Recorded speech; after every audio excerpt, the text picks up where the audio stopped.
Recording in progress. So, yeah, we can start now. We're Uh, ready? mm, where are you? Where are you now? Here.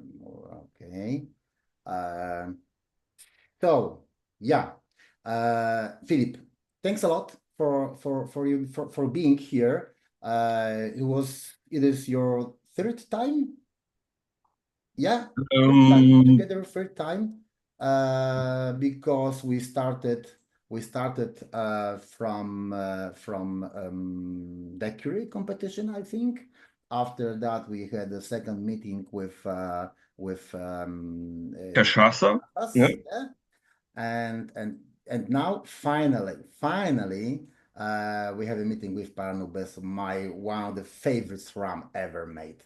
So you know that I like it a lot. So I'm really happy that we finally did this meeting. Yeah. So I give you the power. Tell us about you, maybe if you want, if you can, about how you do this, how you get to this position, and what are you doing now, and everything you can tell us about Paranubes brand. Yeah. for sure, for sure. So thank you, Chris, for the invitation and of course for your support with Paranubes and all of the good stuff that we can find onto the European market today. So that's much appreciated, man. And thank you to everybody who's joining us tonight for a little sip of Paranubes. Maybe some of you we've come across in some events or eventually in some previous tastings with Chris. But anyways, I hope you all have received your little samples and that yeah, tonight everybody is ready for some Paranubes sipping. But before that, my name is Philip Gillier. Um, I'm based in Lyon, in France, and I look after the European exports for a small portfolio of family owned independent rum producers, of which Paranubes, coming from Oaxaca in Mexico. But I also look after the European exports for Magnifica de Faria Cachaça, a pot still cachaça coming from the state of Rio de Janeiro. I also work with a company from Venezuela that is producing ron carúpano. So ron carúpano from the Caribbean coast of Venezuela, the oldest Venezuelan rum brand today. And I do export consult other smaller brands or more of, let's say, doing a little bit more of a strategic work with them, more focused onto numbers. But basically speaking, just to give you the big picture, what I do is outsourcing the role of an export director for companies who don't have the resources, whether human resources or financial resources, to recruit someone to work full time onto their export business. So I work for the last almost 6 years now as a consultant for independent family owned companies with a big rum focus into my job. For those companies that I've just mentioned, I also do some kind of a brand ambassadorship and trainings and very much support onto the ground and onto the field. But for some other companies, I only work in the back stage. So more helping into the strategy and the pricing and the logistics and the marketing strategy, et cetera, et cetera. Before working as an export consultant, I used to be working as a export manager for a company based in Martinique. I was overlooking for about 4 years European markets for Rhum Clément and Rhum JM from Martinique, which you might have heard of before. Also looking after the exports for St. Lucia Distillers, Chairman's Reserve, Admiral Rodney, Bounty Rum, and also two rums from Mauritius Islands, Beach House Spice and Arcane, which I was developing European exports for as an employee back in the days. So from 2015 till 2019, working there. And the way I got into this mission of selling rum, traveling around, speaking about rum, learning about rum, teaching about rum, sharing thoughts about the whole category, and building it the best way possible was for me the, let's say, the idea of finding the my dream job. I love rum for more than 15 years. I love traveling. I love the Caribbean. I love the hospitality business. I love bars. I love having a little party. And what was best for me was probably to try to find a job into the export business involving rum. And this is when, in 2014, at the end of my studies, I studied international business. I decided to work as a or work onto a final thesis that would enable me to find that dream job. So I worked on a topic that I've built from scratch, being the opportunities and strategies of French rum companies on export markets, and that was kind of my entry ticket to get a meeting and pitch my let's say my availability to a company in order to find that dream job. So that was already 10 years ago, a little bit more than 10 years ago. Times has come through, learning a lot. And today, what we're going to be focusing on is going to be Paranubes. I could tell you a whole bunch of stories for a very long time, but let's today make it the first one with Paranubes. Do you see the screen here? That I'm sharing. Everybody sees it. It works. Yeah, I Yeah, think. it works. Yeah. Yeah. Okay. Cool. So when speaking of Paranubes, we're speaking of a aguardiente de caña. Aguardiente de caña is a word that means sugarcane spirit, basically, and which goes as eau de vie, aguardiente. Aguardiente is hot water, basically, in Spanish. And you can find the word aguardiente in a whole bunch of Latin American speaking places. And this would not eventually not define the same spirit or the same liquid and the same flavor profile. So, speaking of aguardiente de caña, always try to locate yourself. And when we're speaking of aguardiente de caña, know that there is a wide range of qualities of aguardiente de caña. When speaking of Paranubes, we're speaking of a very artisanal product. We're speaking of a spirit that is produced in Oaxaca, in Mexico. So in Mexico, spirits, most likely what you hear most about Mexican spirits is agave, starting with tequila and mezcal, obviously, but a whole bunch of other agaves from different regions also with their very own appellations and names, etc. And speaking of Oaxaca specifically, we tend to hear a lot about Oaxaca regarding mezcal, but you need to know that Oaxaca, in the north side of Oaxaca, as a matter of fact, there is a big sugarcane production, and that is also actually connected with the Gulf of Mexico and Veracruz. So Veracruz, which is the state right on the north side of Oaxaca, and that goes along the coast of the Gulf of Mexico. That's a state that's called Veracruz, and Veracruz is actually the biggest sugarcane producer in Mexico, and one of the biggest Bacardi operation is actually happening in Veracruz in Mexico. For you to know, because a lot of sugarcanes and a lot of rumbling process there on an industrial level. You see the Sierra Mazateca, that little spot that is located onto the map, and basically the Sierra Mazateca is what we call a chain of mountains. So the Sierra is mountains, Mazatec is an indigenous. I have a question. Yeah, for sure. Yeah, you talked about the Veracruz. So Veracruz is the one on the east side of the purple circle, right? The on top. It's on the on north top, side. on top north. Okay. Yeah, exactly. So Top east. that's a big state. So Cruz that was from that's here. where the biggest sugarcane Yeah, production is. Okay, thank you. exactly. And Sierra Mazateca is that chain of mountains that goes through Veracruz, Oaxaca, and Puebla. Puebla is that other state that is on the north west side of Oaxaca that you see here. And basically, the Sierra Mazateca goes across those three states. Now, Paranubes is produced in the Sierra Mazateca, but is produced in the Oaxacan side of the Sierra Mazateca.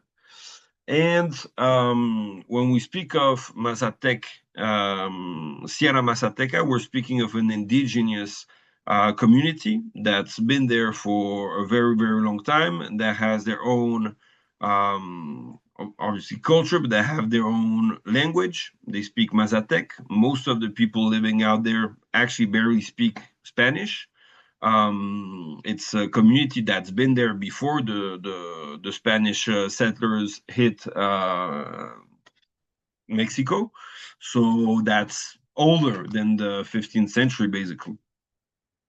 That land is known for sugarcanes, but it's also known for mango. It's also known for papaya, for coffee production.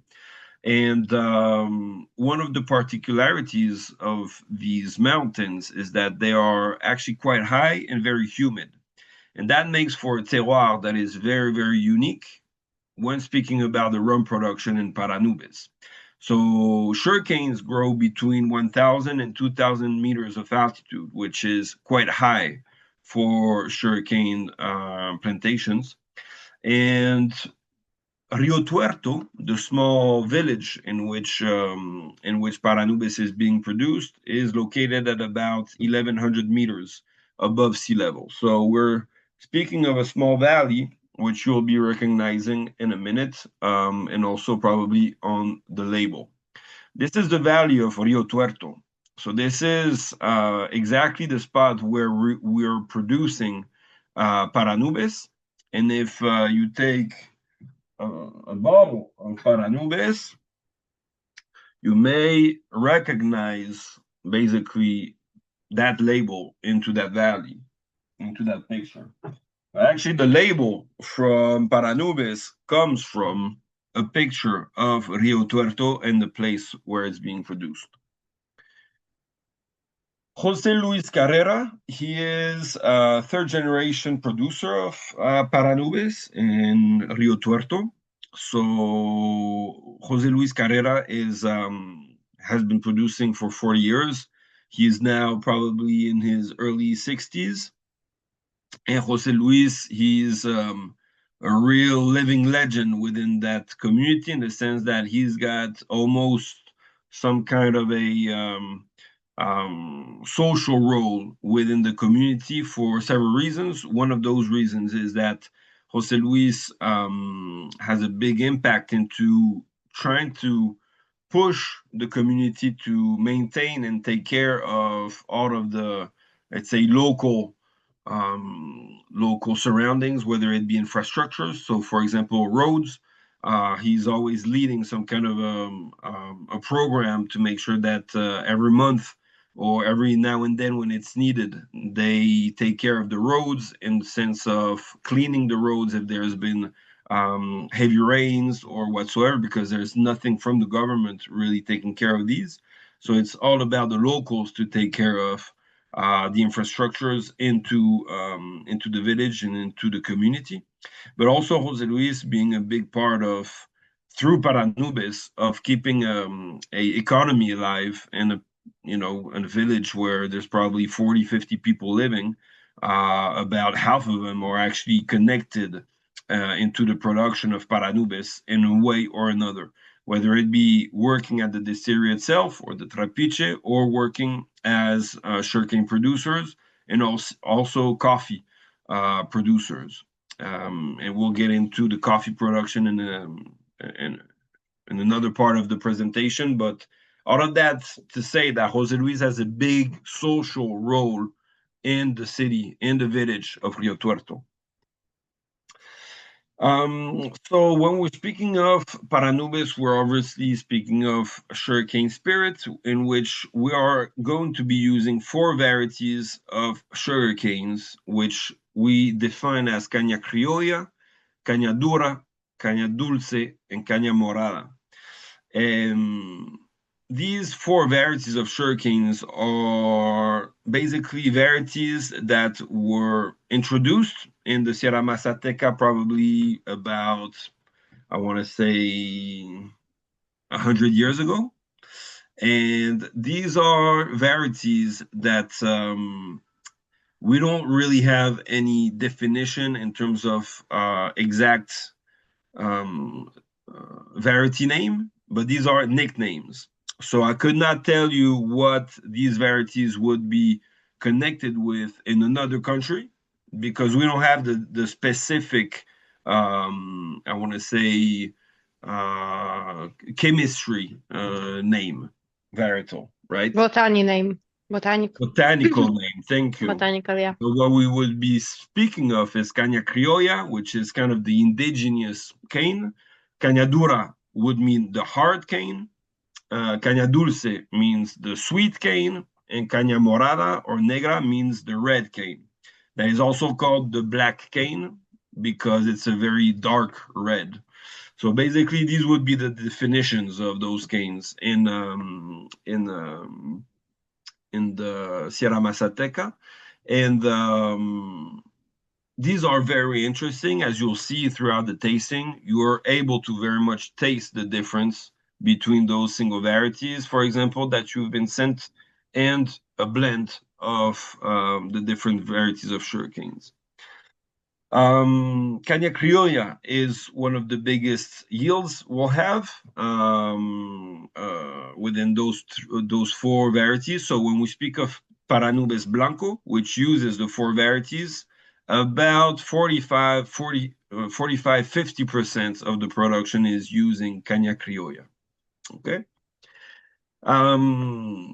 All of these are organic. They don't use any kind of pesticides or whatsoever for growing the sugarcane. The only way that they protect the sugarcane is actually using the bagasse. So the fibers of the crushed sugarcanes will be used onto the soil in order to protect and create some kind of a mattress and a bed protecting the sugarcanes when they're growing.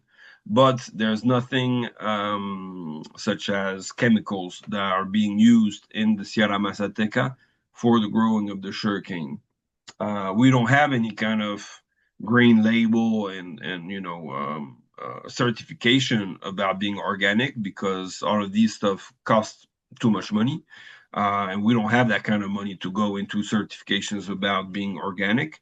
But you can be guaranteed that these are actually really organic stuff.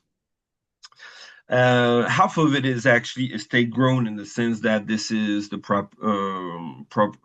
property of Jose Luis, so his own sugarcanes that his own teams are growing and harvesting. And half of it he actually buys from neighbors. So he buys from the neighbors in the same Sierra Mazateca, but he buys from people who do not produce aguardiente but sells them directly to Jose Luis. And they're always, yeah, It's all human harvest? yeah, it's all hand. So is it because of the terrain or is it because Yeah, of the money for the it's mostly because of the terrain, because you see, well, you can already see onto that picture, everything. Yeah, it's very steep. Yeah, everything is very steep, so machinery would not be very relevant in there. And of course, we would not, have the money to buy such machinery neither. So what we do is actually it's hand cut, but you see it's donkeys and horses that are bringing the sugarcanes that have been harvested and cut from the slopes to the distillery. Okay, so just to give you an idea, we're speaking of about annual production of 50 to 60,000 liters per year. Speaking of Paranubes, so basically very small. Okay, I want to say maybe uh, as 30% of it is sold locally, 30% of it is sold in the US, and probably 15% sold in in Europe, and the rest of the 10-15% is being aged.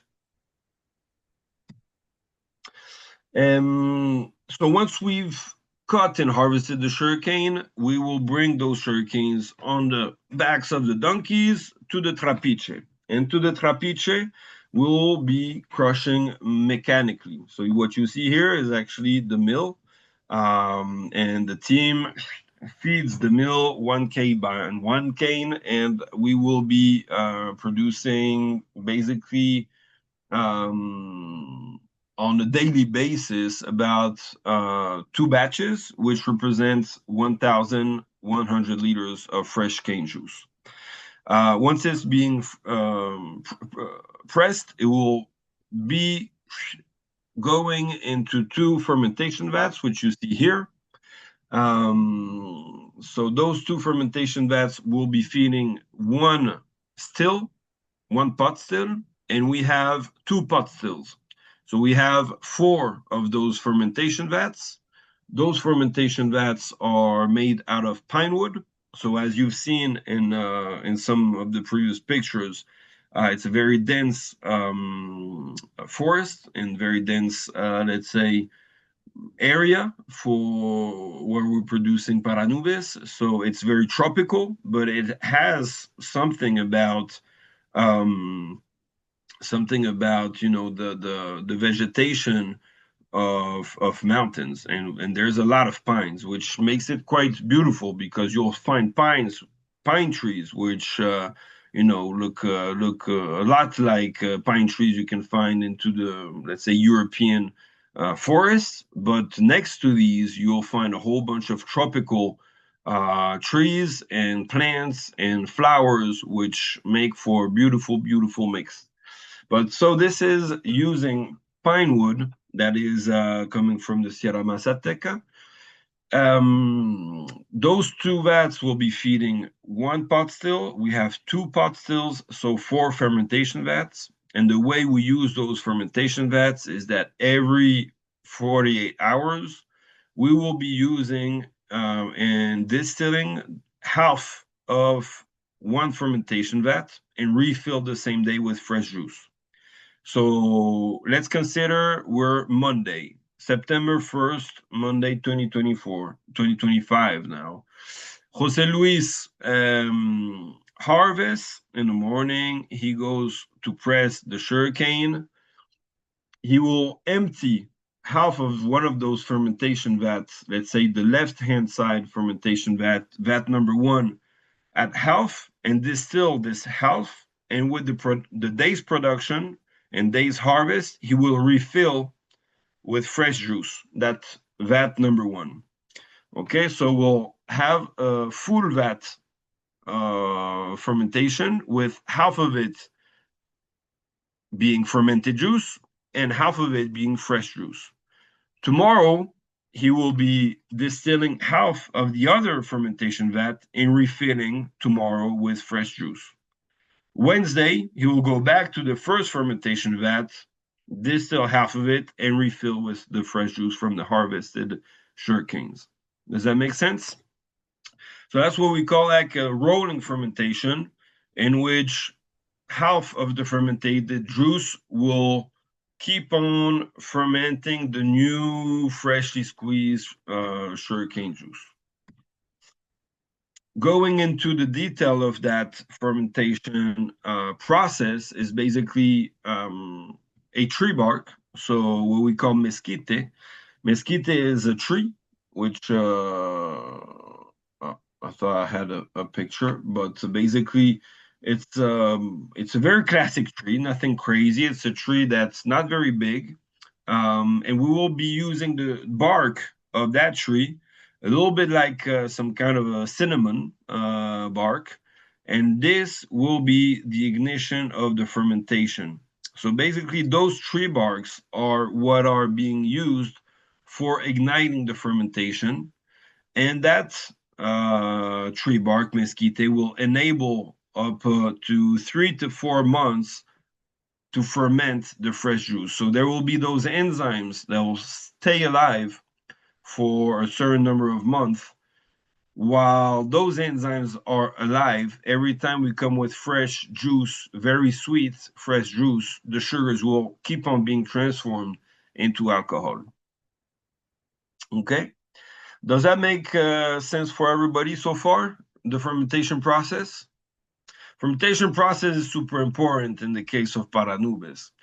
So that's a very important point. And what you see here is actually Jose Luis monitoring visually and with the taste of Paranubes fermentation. So there is no laboratory, there is no whatsoever. It's all about the experience and the taste of the fermented juice when Jose Luis knows that we're good or we're not. And a lot of the time when we're not, it means that the fermentation, the mesquite, the tree barks, what's igniting the fermentation is actually dying. So once the ferment is dying, we'll need to relaunch a new fermentation process. So we will empty and reignite with a new fermentation batch. Okie dokie. So here is what we're speaking of the mesquite. That's the bark I've mentioned to you, and yep. Then the distillation. So the distillation happens through two 6-plate copper hybrid stills, which have been put up and basically made by the community and by Jose Luis and his family. So what you see here is a pot basically that is 550 liters. So remember, the fermentation tanks are 1,100 liters. So the pot still makes for half of the fermentation tank. And we will be basically cutting that distillation into 5 different distillates, which will also be an important step in the production of Paranubes.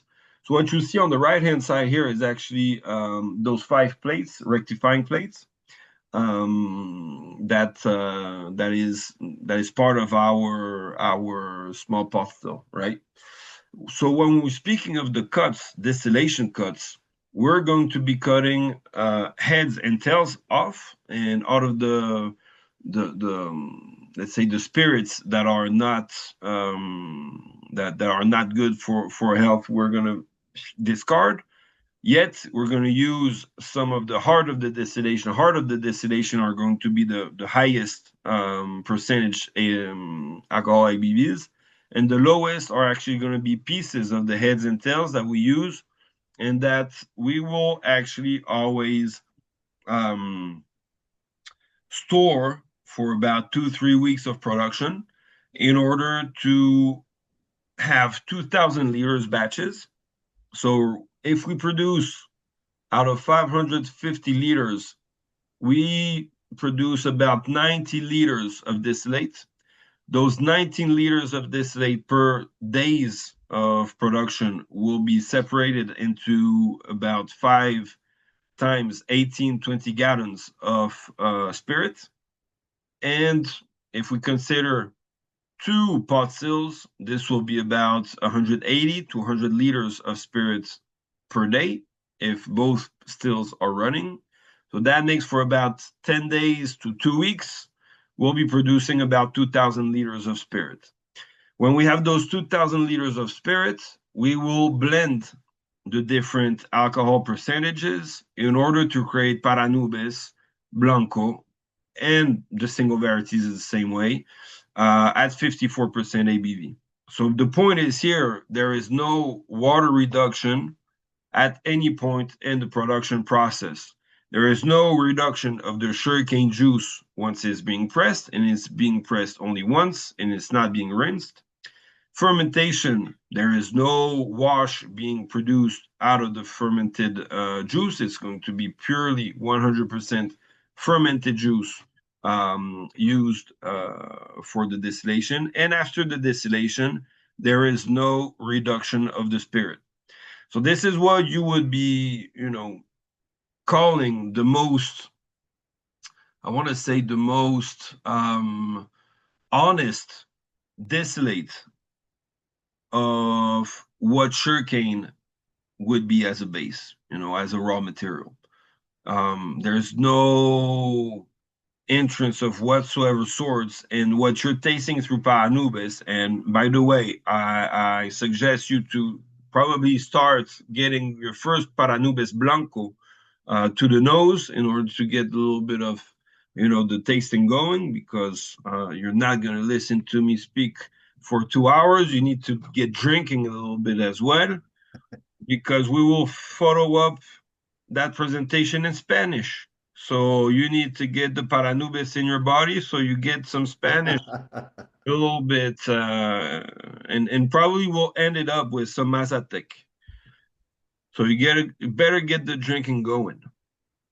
So if you start with Paranubes Blanco as for first sipper, you'll get in the first place what comes up first is some kind of the olive brine. So green olive, which comes up and which is quite impressive. What I feel also with Paranubes Blanco would be the green tomato stem. Like when you go to the garden and that you pick up those tomatoes, you have that little pollen that remains onto your fingers, and I always feel like this is kind of the smell of green tomato or the tomato stem. What's super interesting with Paranubes again is that you'll find it very flavorful and very powerful. Yet it is acidic, but you don't feel all of the alcohol as you could taste it in the 45, 50, or 60 whatsoever alcohol percentage spirit. I find the alcohol being super well integrated for a 54% spirit as Paranubes. So Paranubes Blanco, has anybody tasted Paranubes Blanco before, or people are tasting it for the first time here? Oh, Are there? I'm not sure now. Uh, I tried it before, for example. Yeah. yeah. Me too. Me too. First time for me. Sergi, first timers. Who are the first timers? Sergi. Sergi. Just first time for Paranubes. Yeah. Yeah, that's good. We got a new friend into the Paranubes family now. What do you think about it, Sergi? What does it remind you of for you that hasn't tasted it yet or up until now? I think it's a really good. You're gonna be a really good insight for us to get, how it feels to be tasting Paranubes for the first time. I wish I still had the first time tasting Paranubes.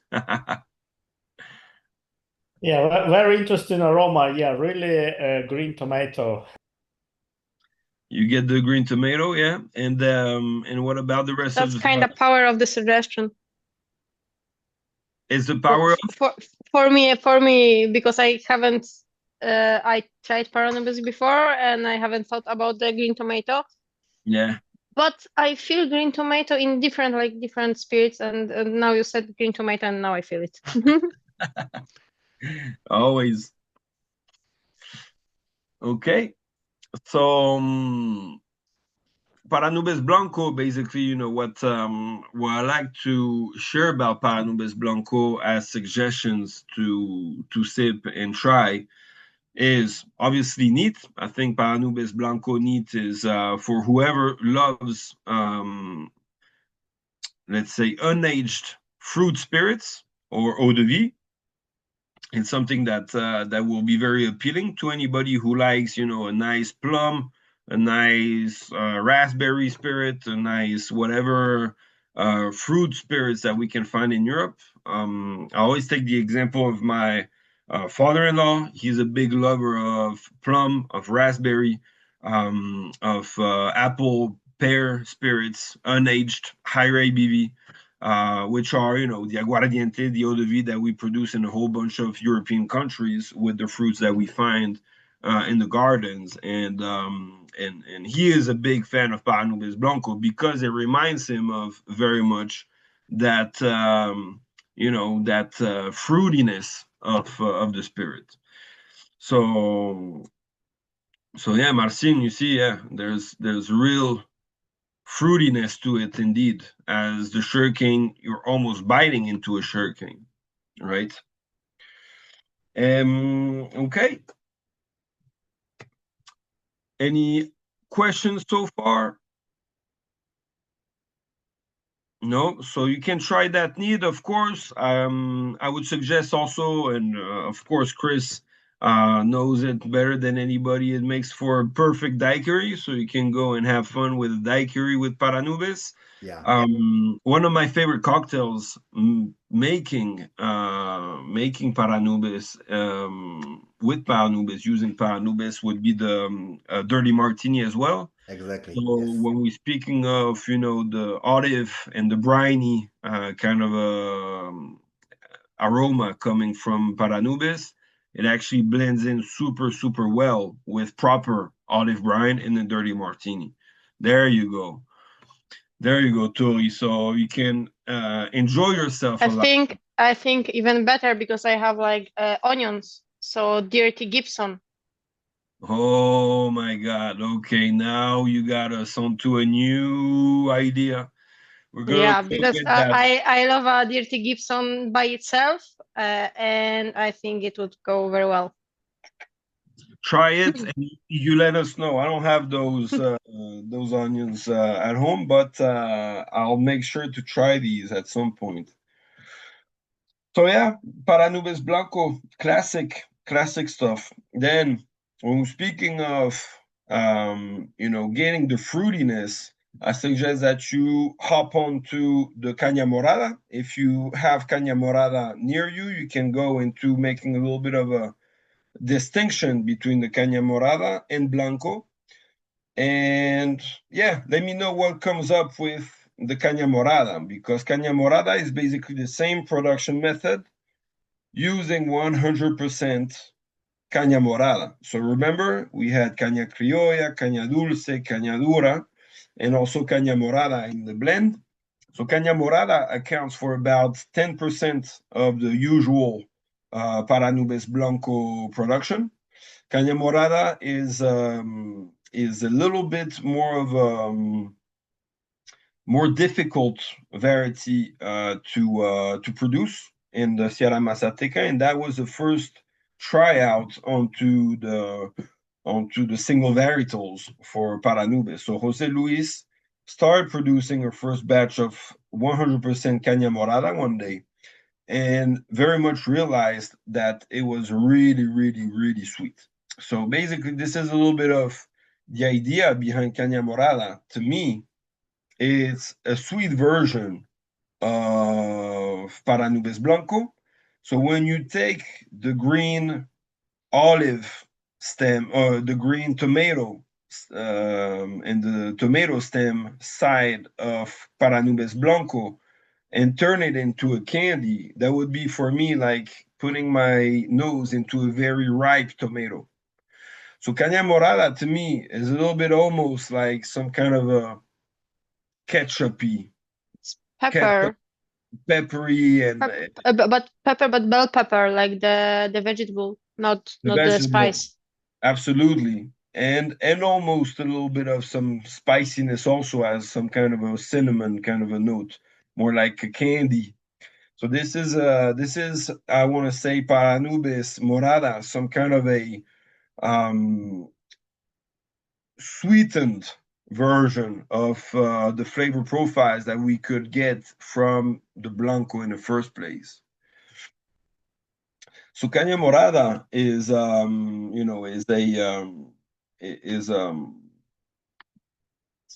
single variety that is a limited edition. So all of the single varieties that we're producing are actually the same way as Paranubes and generally speaking, but every time we produce Caña Morada is by a batch. We produce once per year Caña Morada, and there will be a batch that is the batch 2024, 2025, 2023. And those batches, of course, if you're patient enough to get bottles from those different batches, you'll be able maybe in 5 years, Chris, to work onto a single variety tasting, and we do some kind of a millésime, like vintage tastings of the single varieties. And that would also be true, as a matter of fact, with Blanco somehow, although we try to keep some kind of a homogeneous flavor profile blending, across the year, those different garrafones. But Caña Morada being produced once per year, I think is probably easier to get onto a vintage kind of an idea tasting. Okie doke. So suggestions, of course, blaze yourself out with a daiquiri. It will be different from your Paranubes Blanco daiquiri, and that will be true for all of the Paranubes. One version that I loved is in a really cool bar in Brussels. I had that bartender spraying a vetiver spray perfume onto the cocktail, onto the daiquiri, and what I thought was actually whatever was rooty blended actually very, very well with Caña Morada, which is very sweet and much more onto the sweeter side of the tomato, actually bringing a little bit more of a dryness and a rooty kind of a flavor profile blends in super well in the cocktail. And then another suggestion will be for you to try, and that can be true also with Blanco, but it works perfectly with Caña Morada, through that sweeter kind of a flavor profile in a Bloody Mary. So make your Bloody Mary, getting that bell pepper, ripe tomato, celery, and make some magic in there, and it's gonna bring all of the morada flavors out of the drink. It's gonna be delicious. Okay. Any suggestions on tasting notes or whatever that you have been tasting so far between Blanco and Morada before we step onto Criolla, the third single variety? The alcohol content is basically the same, but it's more spicy on the tongue. Yeah. So I don't know. For me, it's a good sign. For me, it's an advantage. But it's way more spicier. Out of the alcohol is more pronounced. Right. Yeah. I have exactly I the agree. opposite feeling. Yeah, I have exactly the opposite feeling. I feel this one is lighter than the previous one, but it's also very, very good. Okay. Yeah, for me, I think it's more fruity than the first one. But Christoph, it can be because you can feel it more likely because you tried before. This is the second one tonight, so maybe this is because I know what you mean. I know what you mean, but I have tasted some rum just before the meeting, so my tasting buds were already That's why it's easy for already you. aware. Before party. We call it before party. Okay, watch out for the next one, Christoph, because this is gonna be tasting even less strong. But you can head on to the Criolla. The idea behind that, between Criolla, Morada, and Blanco, being a blend of the varieties of sugarcanes, and I think this is the whole point with single varieties, is to understand varieties of sugarcane can actually, should be considered as varieties for wines and grapes, or grape varieties in the wine world. So basically, those methods of productions from José Luis in Paranubes allows space for understanding how those different varieties of sugarcane can taste one besides another. And the whole relevance of how rich can be the sugarcane spirit category, the rum category, specifically when we're speaking of pure cane juice, and also very artisanal methods, showcasing the terroir of a place such as Oaxaca and such as the Sierra Mazateca. So when we're hopping onto the third unaged Paranubes, you probably feel something quite different from the two first ones. What would it be? Meat. Meat, yes.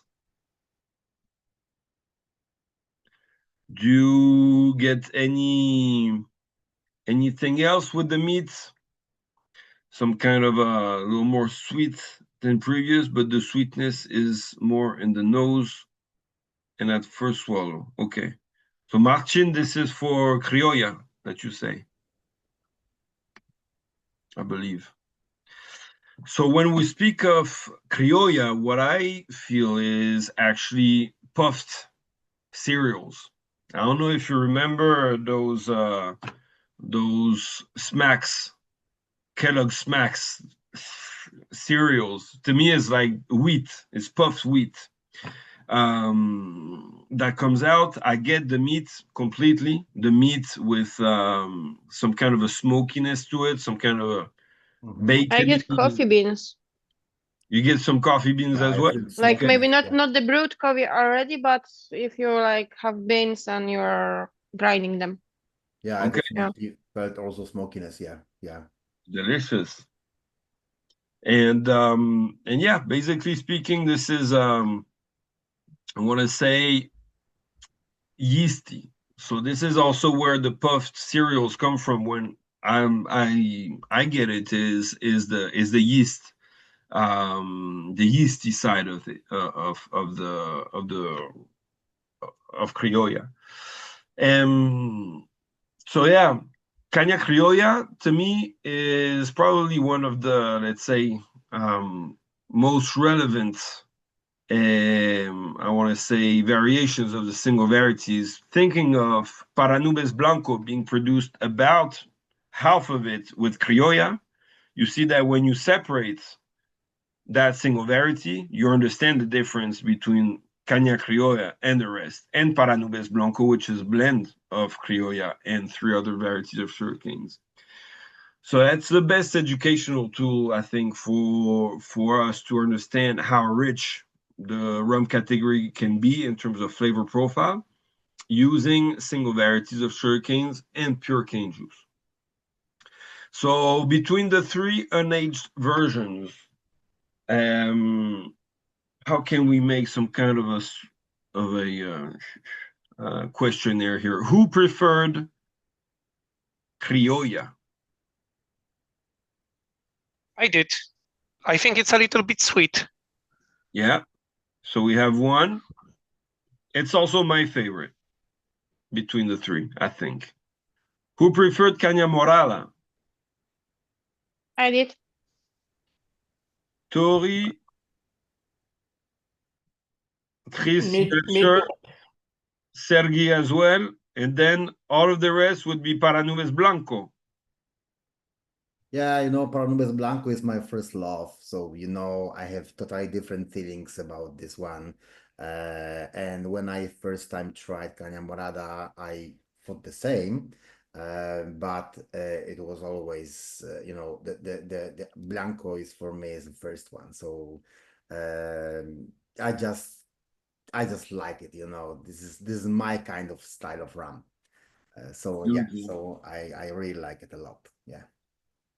But I think Caña Morada is the second place, but very, very close to first one. Beautiful. So there's one for everybody, and that's what's beautiful.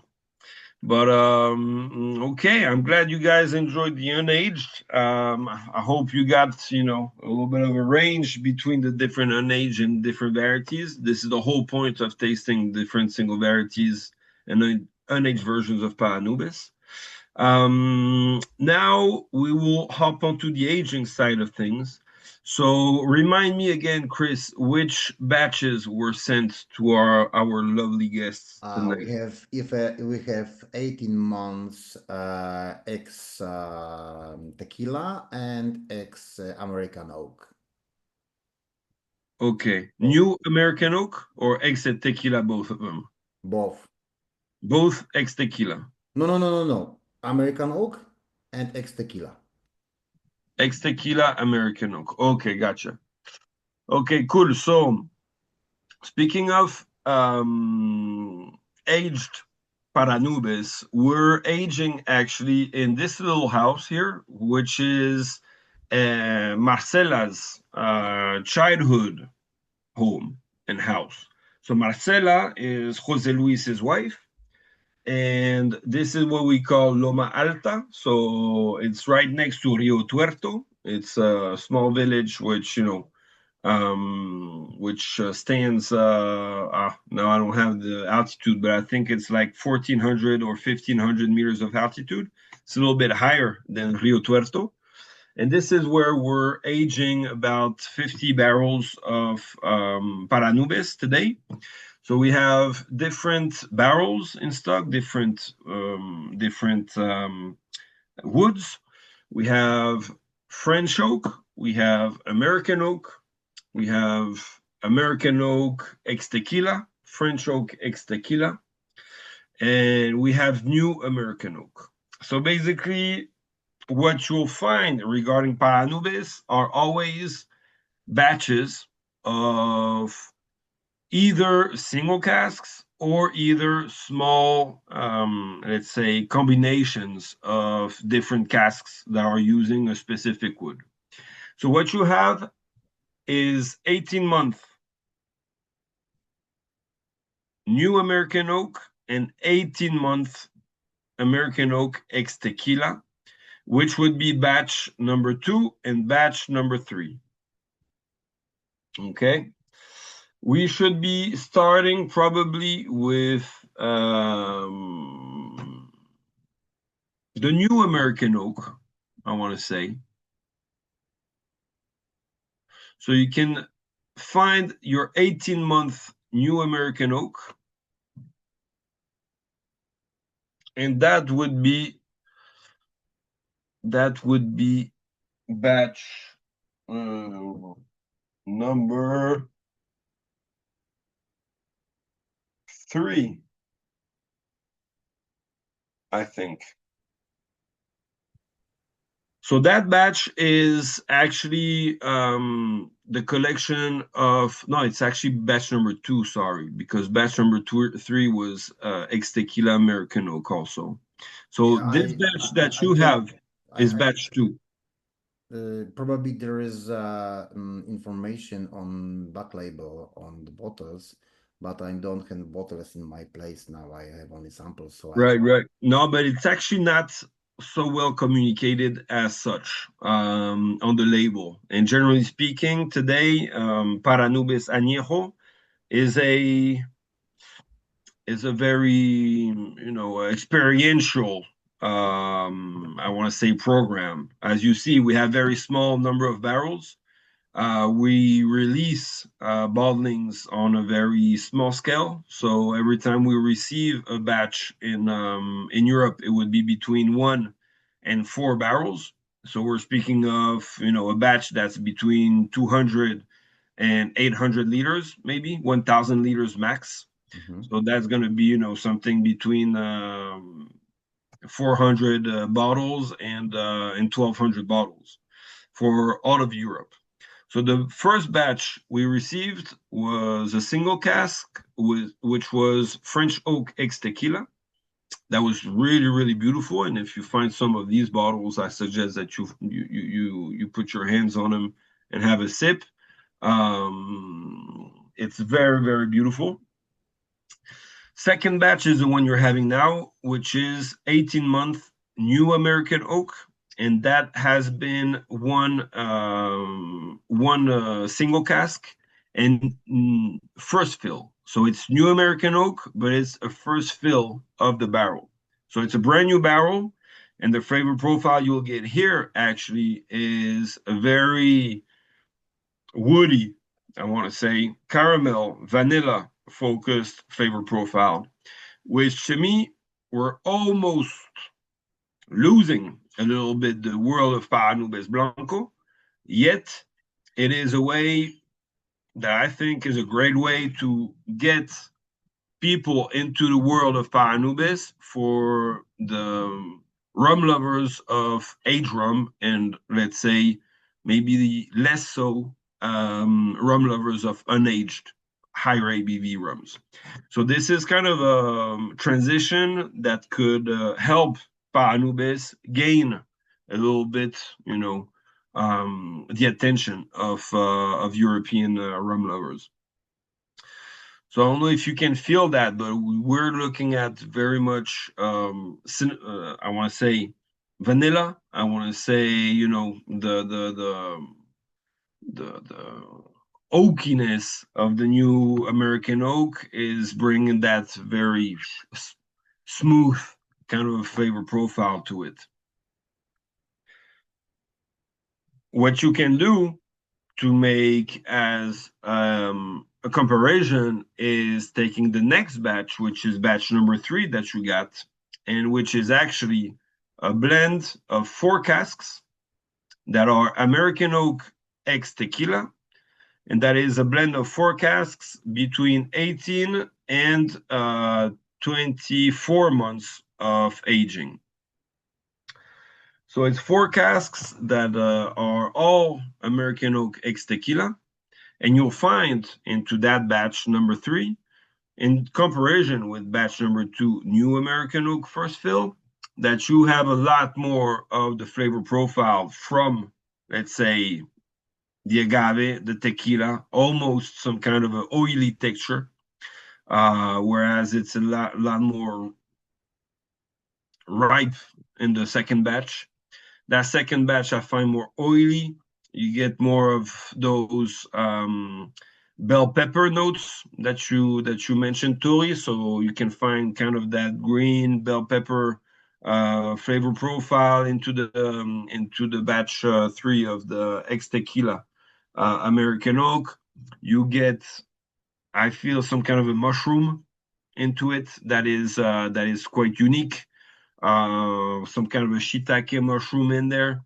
I also get some kind of a spiciness to it, and that would be kind of the batch number 3. What I would suggest as for some tasting notes. If you have any suggestions, if anything happens with batch 2 New American Oak and batch 3 American Oak ex tequila, please feel free to share with me.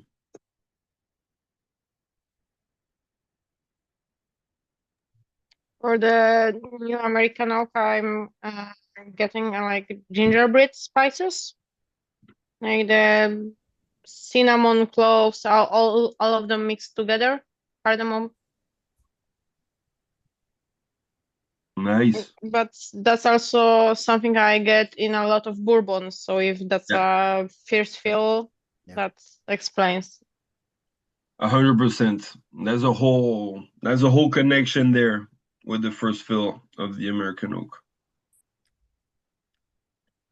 And which one of the two do you prefer? Do you prefer the new American oak and that more smooth, let's say recognizable flavor profile, or the little bit more funky, different kind of a flavor profile of the second aged version? Before talking preference, I would actually disagree with naming them smooth and rough, because for me the new American oak is more rough, because the barrel was more harsh, and it's not as smooth, and the ex tequila is probably because the barrel was used before.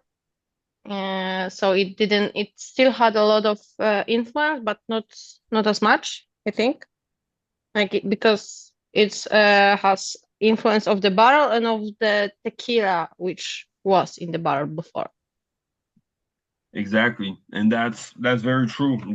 The barrels used for the ex tequila are are actually not giving as much impact as the American oak.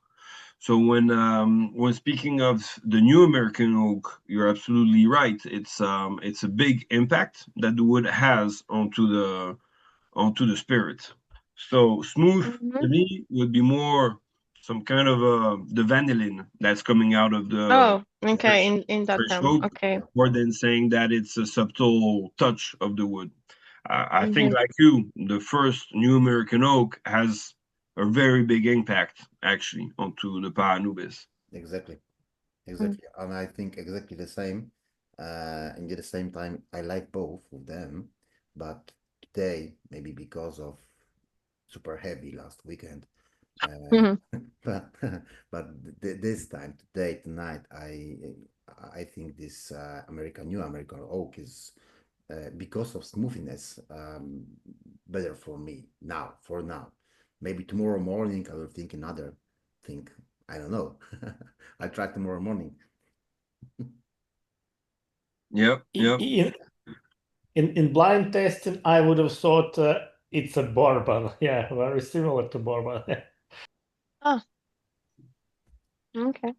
Yeah, Marcin as well says American oak is a good bridge between rum and whiskey world, and I think that's very true. And that's probably the whole point of trying to get this tryout with a new American oak.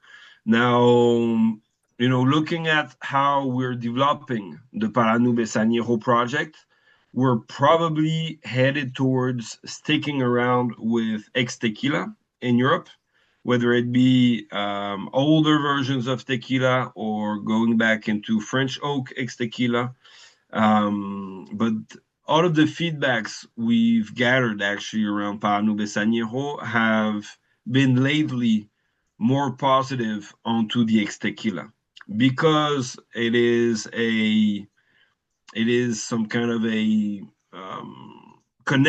natural connection with a sense of place, meaning Mexico, and Paranubes still needs to communicate about its Mexican roots, and it's also probably what's more relevant towards a wider, let's say, the wider or existing community of Paranubes, generally speaking. And again, everything that I'm saying now all have their exceptions, but generally speaking, most people who love Paranubes are actually also agave lovers.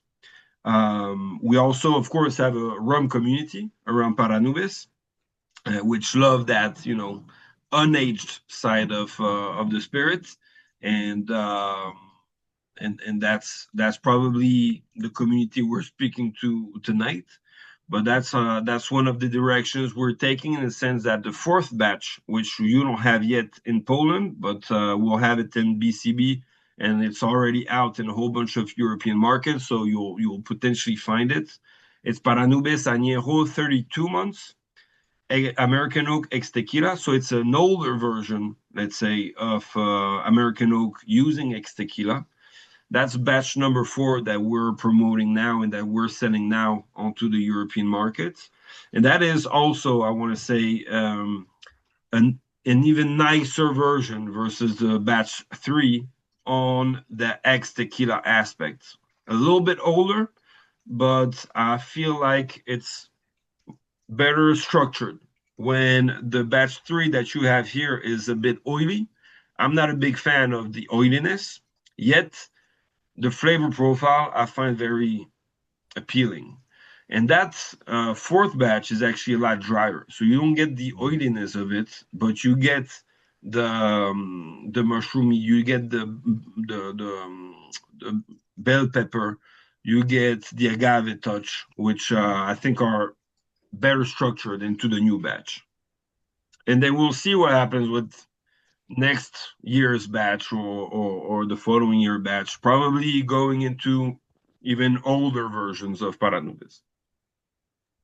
Is there anywhere where you can still get the second batch, the new American oak? You can find it into, different. Because I checked the Polish distributor for Paranubes and they have sold it out. They sold out, yeah, in Poland. I think Yeah. you'll probably find it in Germany. You'll probably find it in Czech Republic. You'll Okay. probably find it in France for sure. I've seen it here and there. So most likely your best chance is if you find it online, or if you go and visit anywhere, you might find it into some stores. But I live basically, like 30 minutes from Germany, so I yeah, can go to so that Germany. would be your best chance. But again, all of these batches are limited. So Mhm. once they're sold to the market, our importers don't have any. So today, none of our importers have them. They're onto the market, and once they're sold out, there's a new batch. Okay, thanks. Yeah, but Tori, if you don't need this immediately, maybe I could suggest just wait for our importer here, because I talked this week with the guys from the last port, Yeah, and they told me that, yeah, that because of this is sold out, so they thinking about new order. Yeah, so I always, if I don't need anything immediately, I'm just waiting, always waiting for our people, just our people. Yeah, but it's always your choice. I mean, if they will get it and I can buy it from Lasport, I prefer that because I like to support them. But Yeah. if they won't be able to buy it, Mhm. I need to buy it somewhere. Yeah, exactly. Definitely, Yeah, yes. you can Agree. probably even ask the guys, because last sport, if they don't have it anymore, just ask them, hey, do you know if you have anybody in Poland which may have it still in stock? So they would be probably the best people to ask in Poland, who have they sold to and would potentially still have stock of it. Yeah, Yeah, thanks. yeah, yeah. I will figure it out. Yeah. But I need it. Sense. So okay, so now coming to let's say a new page of Paranubes, which is really recent, since this is Cafeteria we're launching right now. We've launched a little bit before the summer in Europe. You got to know that Jose Luis actually grows coffee, and that he is part of let's say a cooperation between different producers, and that he is also fueling the whole area with new projects, starting with the coffee project. So they used to always work as a cooperative for the coffee that was produced and harvested in the area. And now, since basically last year, where we began the production, and this year we're starting to sell for Café de Olla project. So, which is a coffee liqueur based out of Paranubes and based out of the coffee that is being harvested by Jose Luis, and in the same terroir as for the sugar canes. So Jose Luis is actually developing a nursery for coffee, and he grows so his own crops, but he's also replanting. And those nursery, when we speak of nurseries, basically he does those very small plants that he distributes once they're 2, 3, 4 months old, in order for the people to start their own small harvesting of the coffee. And he is always on the top of making sure that the communities are able to eventually participate to the development of the economy through Paranubes. In our case, with Café de Olla, in which they would be able to sell the coffee being produced and that they harvest for the production of Café de Olla.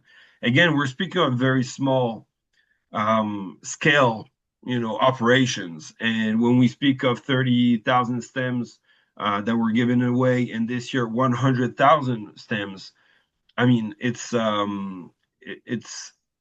lot for the people, but it's not a lot in terms of production, if you know what I mean. So basically, this is a little bit of the idea behind Café de Olla project, is trying to connect the dots between what's being produced locally and also what we can develop using Paranubes brand as an umbrella in order to push the local economy. So here are a few pictures of the nursery on the left-hand side, and the coffee cherries once they're being harvested, and once they're washed, they'll be on the right-hand side. They'll lose that, that little cherry, basically. So this is the coffee that we'll be using, and then panela production. So the panela is a sweetener. It's a natural sweetener. Panela is produced as a, let's say, artisanal sugar, and is the most artisanal sugar you can find in a whole bunch of Latin American countries. This panela is basically pressed sugarcane juice that will be heated and aired out in order to evaporate water. So panela is nothing else than dehydrated sugarcane juice. Kind of like syrup? So it turns into a syrup, which you see on the left-hand side here. So you see, in the first place is juice, then it boils. We air it out with that little homemade strainer. And here on the left-hand side is when it's all evaporated. So here you have some kind of a very thick syrup. And once we have that very thick syrup ready and cooled down, we will place it into those molds and leave it to dry. Okay? And this will give us, like what you see on the right-hand side here, a panela that is being that has been dried out. So Café de Olla is a very cultural drink in Oaxaca. It's a drink that is, so it's coffee, and it's basically coffee that is sweetened with panela and infused with spices, starting with cinnamon. So the classic Café de Olla, you'll find it into the streets. You'll buy it for a couple pesos, and you'll have it served in the mornings for the breakfast at every household. And you'll have it always offered in restaurants as well. And Café de Olla is always prepared traditionally in clay pots. Okay, so using this same culture, and on the basis of that same culture, we've created Paranubes Café de Olla, which you see here. So I invite you to grab your last little sipper, and now it's time for the dessert. After this tasting of Paranubes Blanco, Morada, Criolla, Diañejos, this is the newest member of the family, which is basically inspired from the Café de Olla, using Paranubes Blanco, using Jose Luis's coffee beans and the neighbor's coffee beans to produce a cold brew coffee that will be reduced, or that will reduce our blends and spice blends in order to create Café de Olla. So Paranubes Blanco is infused on one side with cinnamon, and the cinnamon is being sourced from neighboring producers from the Sierra Norte, which is right before the Sierra Mazateca, going from Oaxaca Ciudad. It is using a number of botanicals, which is a small number of botanicals, which we use as cacao leaves. Flowers. So the flower of the cacao tree. We're using allspice, Mexican allspice. We're using avocado leaf as an infusions as well. That is being used a lot in the food and gastronomy in Oaxaca. And we're using a black chile, which is one of the most qualitative black chile that I use for the mole. So in Oaxaca, there is a specific national, let's say, dish, very traditional dish, which is called the mole. And that mole is using one specific chile that is very, very delicious and refined. So we're using out of this infusions into Paranubes Blanco between 1 and 3 months. Once we have that infused, we will sweeten the infusions with the panela, which you've seen, produced by Jose Luis. And then we will reduce from 54% alcohol to 25% alcohol with the cold brew coffee produced by Jose Luis, making for coffee liqueur that is probably the most artisanal coffee liqueur you'll find. All of the infusions are made in clay pots to keep let's say the whole vibe and the whole artisanal thing about it in Oaxaca. And the label you see inspires a little bit of that old school beautiful label produced by a Mexican artist that is really, really good and talented. And the whole idea here is to basically share a little bit more of the Oaxacan culture with the world using the Café de Olla as a flag. So it's not your usual coffee liquor. You find it's spicy, and that spiciness is quite unique. So it's not just coffee and sugar. Here you really have that facet of of the spiciness, which is really, really unique. And I want to say probably between the world of coffee liqueurs and the world of spice rums, but with very artisanal products and high quality rum. How do you find it? I feel a lot of chili here, chili Yeah. dry, chili here, which is something totally new for me.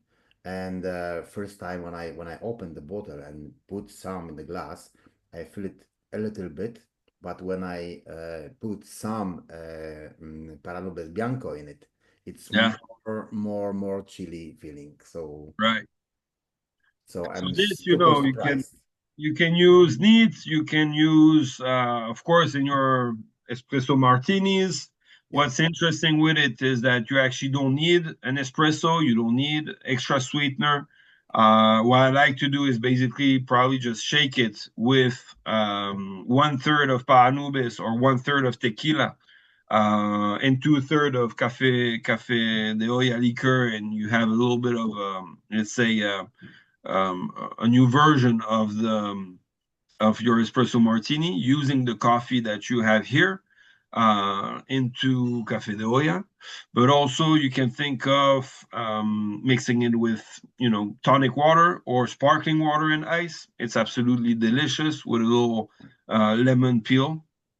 And I've also been working with a couple bartender friends since we received the first bottles into versions of Manhattans, so using some vermouth, or you can think of Amontillado, which will dry it out, and which is very, very delicious as well.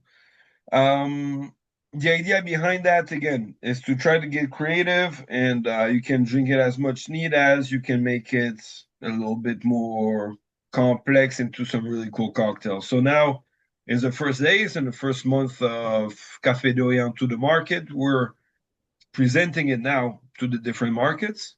We'll be at the BCB in Berlin with Café de Olla. We'll have some events planned. We'll be in the Perfect Serve bar show in Amsterdam in a couple weeks as well to do the launch there. So hopefully, Maybe we'll have some second batch with you in BCB. yes, please find us in BCB, and we'll have some really cool events actually with Paranubes. So I'll send the invitation to Chris. He'll pass it along to whoever comes from Poland, and we'll be looking forward to seeing you for sure in BCB. Perfect. How do you like the Café de Olla?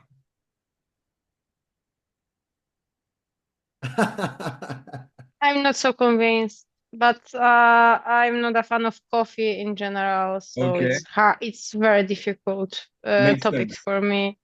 It makes Like sense. anything coffee flavored, I'm like out. Makes sense.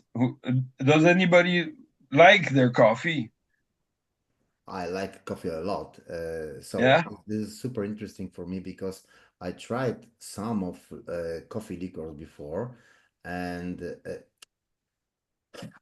I think I need to compare them together. But this was the first time I really felt the coffee. I mean, I could do. I think I could do the same when I put some coffee in the glass and shake it. And in my imagination, it could be not the same, of course, not the same, but it's not. It wasn't filtered. It's like a uh, dirty, something dirty. I like dirty things. So it was. I remember that I started to, put the samples, put the bottle of the samples. I need to shake it, to make it, all the same for everyone. So this is very nice for me. But because of I like to feel some alcohol in it, so I need to put some Paranubes Bianco inside. But I am super curious how will be how will taste in the cocktail. So Good. I for sure try it. Beautiful. I have very very nice cocktail bar in my town, so probably maybe tomorrow or after tomorrow I will go to this cocktail bar and we will try to do something with it. Beautiful. Yeah, Yeah, 100%. And indeed, if you have any suggestions and your bartender is creating something cool out of it, please share it with me, Chris. yeah, of course, for sure. Alrighty, so basically this is coming to an end, and obviously, if you have any questions, please feel free to share these with me. And in the meantime, I just want to thank again everybody on behalf of Jose Luis and his family for your support, the love that you bring onto Paranubes and spreading the word about Paranubes. Starting with you, Chris, of course. Again, thank you very much, and hopefully we are making new ambassadors of Paranubes in Poland with everybody attending here. So thanks so much for the support. And again, if you have any questions, please please share them with me. Yeah, yeah. So, thank you very much, Philip. Once again, I remember that we tried to do this meeting 3 years already, or two, for sure 2 years, for sure 2 years. But we were waiting for the second one, yeah, Cana Criolla and Morada, yeah. So I didn't expect that you will make some coffee liquor. So when I saw it first time on the Dunder store, yeah, in Poland. So I was super curious. I have to do. I need this one because I was super curious how it works. My one of the favorite rums I ever tried before with coffee, which I like a lot. So yeah. So I'm happy we did it finally. Absolutely. Thank you again. So Thank you again for the patience. And indeed, today having that range and those different products to be tasting, and today was six, makes it, even more relevant than having a, tasting session with two or three bottles. So I'm glad we gathered our patience and that we were able to experiment a real nice tasting tonight. yeah, thank you very much. So, guys, if you have any questions to Philip, you can do this now or later, in email or via Facebook or Instagram, whatever. Yeah. Uh, Yeah, you can find me Filip Krizanic with a K onto the Instagram or Facebook or LinkedIn. These are kind of the only social media I still touch. Yeah. Don't try to find me on TikTok or whatsoever. I don't. You are on TikTok, really? No, I'm not. I'm not. Not yet, maybe. No, I'm not. And yeah. And anyways, if you need anything out here in Lyon, please give me a shout, and I'll give you some recommendations, whether it be in Lyon or in Paris or wherever in Europe. Really, if you're in the need of any good recommendations and where to find Paranubes, I'll be more than happy to share those addresses with you. Perfect, perfect, perfect. So one more time, Philippe, thank you very much. We are switching now to kind of after meeting. Yeah, we are switching in Polish language. We always want to talk in our language. You know, what are we thinking about the session and Rams we already tried. So one more time, thank you very much. We are seeing each other on BCB for sure. Are you coming to Paris on Whiskey Live this year? I won't be in Paris Whiskey Live this year. No, I'm doing a big party for my dad's 70th birthday, and I'm running the bar. Yeah, of course. Good Of luck course. with that. Of I know, course. but we'll pour some Paranubes for sure. But again, thank you so much. Chris, we'll be in touch. We catch up whenever you like. And to everybody else, I hope I get to meet you in the real life, maybe in BCB, maybe somewhere else. Stay strong. Keep the love alive. Love you guys. Thank you very much. Take care. Thank you very much, Thank you. Chris. Thank you. Bye-bye, guys.